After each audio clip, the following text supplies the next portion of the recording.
I think now you are ready with your pen and with your pencil. Ntege, Ronald, the assignment you gave Mutebi and me, honestly, whoever have gave us an assignment of visiting your farm or visiting your sites, we have done it. Naye, I repeat this. Gwe toyina sente za transport, bane temutukaluubirira. To be honest, because when we go to this farm, we make sure what we find there, we iron it out. Bw'wabaawo obuzibu bwe tusanzeeyo, tulina okubutereeza. Ate emirimu gye tuba tukozeeyo tetubasaba ssente. Lwaki? Kubanga kye tunoonya nti bwe tunaakukolera by'oyagala, ate waliwo we twetaagisiza, bwe tuba twetaaga buyambi, kitegeeza mujja tukwasizaako. I'm proud of all the members of Living Agriculture. Buli alaba Living Agriculture, you are part of it, and you are our member or you are family member. I thank you very much. Nsaba Katonda buli alaba YouTube eno, our channel, Mukama Katonda akugulirewo akugaziyize byonna by'okola. Emiziziko gyonna gye wandibadde osanga mu ntambula yo, Mukama agikutaase. Okalubirwa kwonna kw'oba osanga mu byonna by'okola, Mukama abitutaase. Why? Because what we need, if you are well, we shall succeed. Stop getting worried. Even if you are abroad, you can start a project within Uganda here. When you come back, you have where to start. Living Agriculture is your channel. 25th of February, it is the workshop. Entrance, mitwale 5. Registration, 0775 10 77 37. Airtel, 0750 99 77 68. Any inquiries, enamba za Mutebi muziyina. Any further inquiries, ezange muziyina. Naye ng'ezebbiri kwe turegisteringira eby'omusomo. We promise you that Living Agriculture, we are going to be operating countrywide. Even if you are outside Uganda and you have the capacity of inviting us to where you are, we shall come, because we have all the documents ezitutuusa gy'oli. If it is Zambia, we come. If it is Somalia, we come. If it is still tetulina butasobola kutuuka. So, thank you for watching Agriculture and viewing our episodes. What do you need to be a successful farmer in poultry? We should consider whatever we are going to write down. Kuba kyemmanyi namwe mubiwandiika. I want you, before going into poultry, what you should start with is the interest of what you are going into. When you don't have interest in what you are going to do, honestly, will fail. Kyokola bw'oba tokiinaamu kwagala, kigenda kukulemerera ogende mu baalemwa. In this world, tulina abantu ba biti bisatu: abaalema, abaalemwa, abaalemala. Because if you don't have interest in what you are going to do, automatically you will fail. But in poultry, 1, it is interest. 2, the chicken house. Ennyumba efaanana etya? How should it be designed? How should it be constructed? These chicken, in the chicken house, there must be enough light. There must be enough air. But for the start in the brooding room, tetwetaagamu mpewo yonna, because they are younger chicks. We must cover all the ventilation areas such that we get the enough temperature in the room.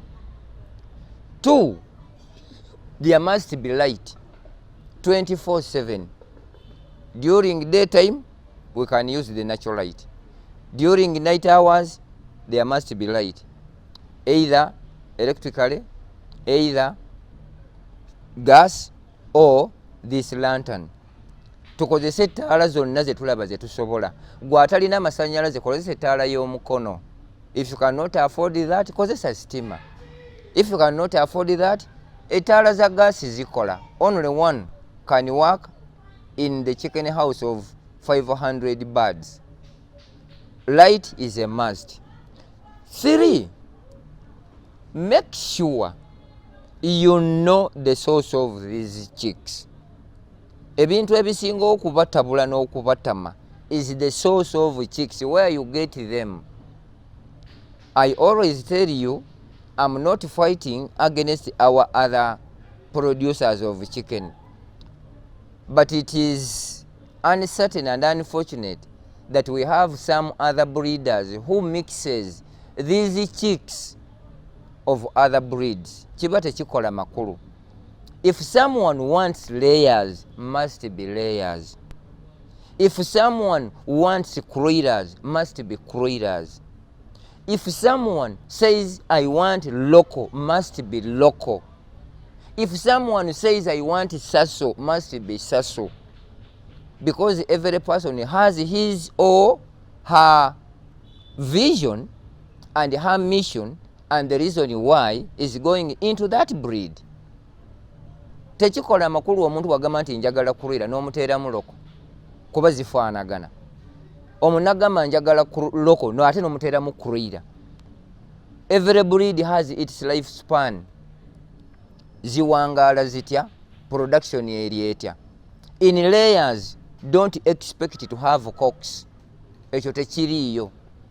But in sasso, in broilers, in rainbow and local, empanga mweziri. All these species you have them. In our brooding room, I said there must be heat. Abamu simanyi bye mukozesa, but I would advise you to use pots, not sigiris. Bino ebisigiri byammwe bitwala nnyo amanda. And always these pots, you should not be deceived nti put in some holes. Buli lwoteekamu ebituli amanda gagenda nnyo. We don't want you to lose. Ogenda okutuuka okutunda enkoko nga sente ze wateekamu tezivaayo. The type of feeds, bannange, we are disturbed with the farmers who complain about the feeding and the feeds. Situmanyi bwe tugenda kikola. Because not all that are viewing now, they get these chicks from us. Neither we are the one supplying them with the feeds. Every stage has its type of feeds. But the best alternative for day 1 to 3 weeks, I advise you to use pellets. But still in pellets, we have 3 grades. There is a pre-starter, there is a starter, and growers. Ezo zikola okuva ku lunaku lumu paka mu weeks 3. Once you mark that, then we start mixing our own feeds. It is only in Uganda here where we feed our chicks with brand. Obuuza omuntu nti brand kye kintu ye kyacu. What is kyacu? Bye bino bi residues bye bakuba kawunga. But always at times these maize brand are mixed up with the sawdust. N'oliisa enkoko ne zitava mu kifo. You always experience brown droppings, blood droppings. It is due to the feeds. Secondly, it is due to the water system. Kati kino bwe tuba twagala okirwanako, if we are mixing our feeds, I told you before, you must have interest in what you are doing. Get prepared and organized to know what you need in the chicken project. Why? Because if you just hunt for the feeds, you will land on the feeds which are fake. Nze ekyo sikyagala. And I don't want you to lose even a single chick. Why? Once one chick dies, honestly, that's a loss of money. Layers, it is at 5,500. Akakoko ka 5,500. And once you lose like a 10, That's too much money. Even if it is broilers ya 35,000 n'ofiirwa 10, that's already a loss. This loss I want to be accidental. Ogirinnyeko, you have stepped on it, you have put the feed on it, you have put the drink on it, but not dying because of the feeds. Always review our past episodes where we mixed the feeds, where we showed you how you can identify the fake feeds, how you can know the fake feeds by checking them. Now, living agriculture, it is a source of wisdom, knowledge, and skill. We are doing this for the sake of serving God. We are not in church, we are not in mosque, but we are fighting the problem pertaining economic problems. Because every person must have an income, a household income. However much that you are government-aided employee, however much that you are a company employee, make sure you have a side project. By the end of every month, it should be a supplement to your monthly salary. We go back to our chicken. In these chicks, we must put there the carpet papers over the litter. Because if you simply display or pour your chicks on litter, one, you are not going to run away from coccidiosis. 2, from constipation. 3, from flu. Because once you simply put them there, when the coffee husks are not covered with the peppers, ogenda tomera. These chicks are not like a human being. Until they can know that we don't eat this and we are supposed to eat this. 2, choose the best feed you are to feed these chicks of day 1. If you are going to buy the already made feeds, already mixed feeds, the layers, the loco, the croiler, the rainbow, the sasso, and the Sussex.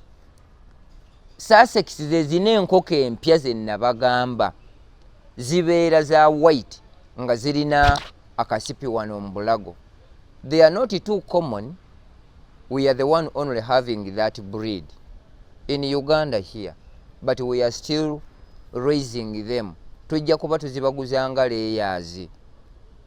In our chicken house, still in the brooder, water must be there 24/7. Why? These chicks, if there is not enough water in the the brooder, expect constipation. Bugenda kufa. They will die massively. And you start complaining enkoko zange zifa. It is due to lack of water. 2, there must be enough feeders equivalent to the drinkers. Every drinker, it accommodates 12 to 20 birds each. Every feeder, it accommodates 12 to 25 chicks each. Tukozesa za plastic. Some people, you are used to using these wooden feeders. But once you start with the wooden, again at the growers stage you will buy other ones. Then from the growers you buy again for the mature one. Kati aguze akamu aka plastic from day 1 aba akusinze. At times, I don't know, mwenafuya, you sympathize by yourself. Ate bwensooka nengulako kano ak'N$3,500, then if they reach the stage of growers, nguleyo ak'N$7,000, then if they start reaching the layers stage, nguleyo ak'N$1,000. Buy one at once at 15,000. Kakola from day 1 paka lwozitunda. Those are the feeders. Then the drinkers, this business of buying the drinkers of 3 liters, wekoya, if there are many, where you started to be putting water, you will reach at the end of the chicken house, ngeno gaweddemu, it becomes tiresome. Start with 80 liters, it will work, or 10 liters. Ezo zonna feeders gye ziri. Now, in the chicken house, make sure you monitor the temperature in that chicken house every 4 hours. Abamu bwe muteekamu emmere n'ebbugumu n'amazzi yugaawe. These chicks needs to be monitored in the first 4 days, 24/7. When you find them just sleeping there, don't think that they are satisfied. They are not used to the new environment. Make sure you disturb them to be active. If they become dull, bujja kufa. Butambulemu bonna, move around. Don't allow them to pile themselves in one space. When you see these chicks, they have compiled itself around the pot. That means there is no temperature in that house. Bw'olaba enkoko nga zeetuumye awali ensuwa, that means nti ebbugumu eririmu terimala. If you see that they have run away where the pot is, it means it is very hot. Remember, we wrote this book regarding what you want to do. It contains poultry, piggery, rabbitry, all the medicine we tell you that we made them. Mukataba ako mwebiri. Lwakuba tukaseera, it is expensive. We sell it 70,000. Wherever you are, we can send it to you. It contains every information and skill regarding the enterprises you are going into. Now, for the feeds, tutandika na pellet. Day 1. This pellet we feed them for 2 to 3 weeks. That's where we start mixing our own feeds. If we are going to be mixing, 1, make sure that the broken maize is for the starters. Mugenda ne mutwala emmere ku byuma ne babakubira emmere nga ya nkoko nkulu. They will not eat. They will be stunted, tezikula, because they are not eating. So what I think, as I speak now, we are going slowly by slowly, such that whoever is writing notes down, and then you review what have you been doing. Let me tell you this. We have a variety of concentrates. Ebirungo bino byonna ebiri ku katale sirina kyempakanya, sirina kyenwanyisa, but it is you who is viewing me now. If you go where they sell these concentrate and they tell you that remove these wool, these threads and bring back that empty paper, and we give you 20,000, and you also accept that and take it there, make sure the next time you are going to buy that same concentrate, bagenda kuwa ekyo kyewazaayo, whereby you will be buying the fake one, of which you are the one who created that fake feeds by returning this. Simanyi lwaki abamu mwagala nnyo ebyobwereere. When mixing these feeds using the concentrate, we have Jubaili, we have Intraco, we have Neoscience, we have Wafi, we have Hendrix, we have Comfort, we have Camfarm, we have Kafika. All those are concentrates. Naye mulimu ebimu nze byesikiriziganya nabyo. Why? Because their agents are the ones spoiling the content of these concentrates. So whoever is viewing, and you know you always do that, you are going to spoil the name of your company, which is bad. Omuntu bw'omuwa emmere gy'ofeekinze, enkoko ze ne zitatambula, agenda gamba omulala nti that type of concentrate is fake. but it is not the manufacturers abagituweereza. We who are their agents ffe tukola ebyo.